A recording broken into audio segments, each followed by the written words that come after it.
Welcome everyone to day 5 of the Creating Your Career Compass video series, and a big congratulations to you. You are done. You have made it all the way through. If you have made it this far, following along and completing all of the activities, you should have a complete career compass by the end of today's activity. So congratulations on a job very well done. And your reward for all of your hard work is that today's video and activity are going to be very short.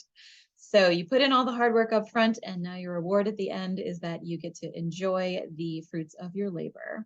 So for today, we are just going to review your 4 compass points, talk about how you will fill in your individual compass, and then maybe reflect on how you might use your compass to guide you on your career journey. So today's activity looks like this. We have our full compass with our 4 points. We have skills, values, interests, and the available careers from the worksheet that you completed yesterday. So under each spot, you have space to fill this in. So under skills, what are your top strengths? From that skill articulation exercise, what were the top 3 or 4 skills that you had the most check marks under? Under values for work view and life view, remember what were those distilled value points that you were able to fill in? What's the distilled version of your work view and your life view? Under interests, you have a space to put your RIASEC code.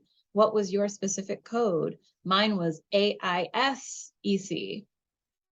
Our AISRECs in that order. So what's your code in the order of your strengths, your most robust strengths?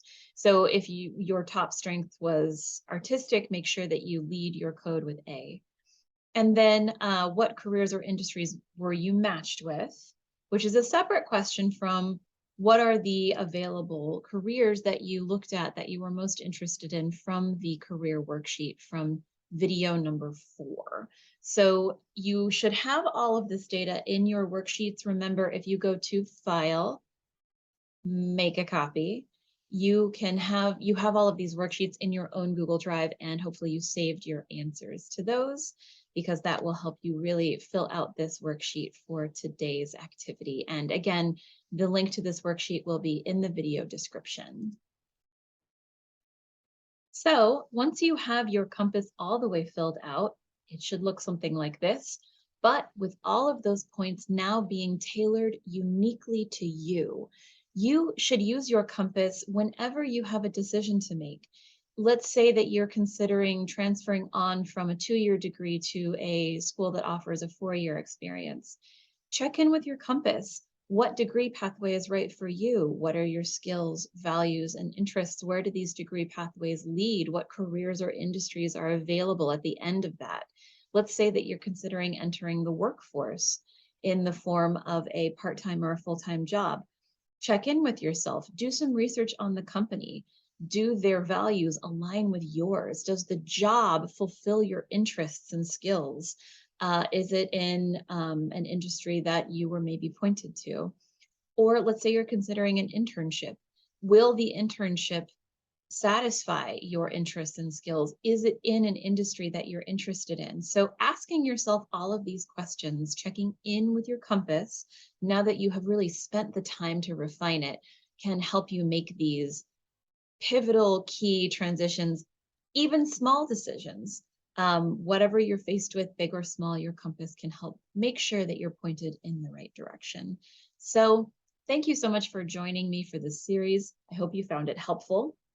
As always, if you have any questions, please reach out to Career Services and someone on the team will be happy to work with you. Happy wayfinding and congratulations on a job well done. We will see you at the next event. Bye.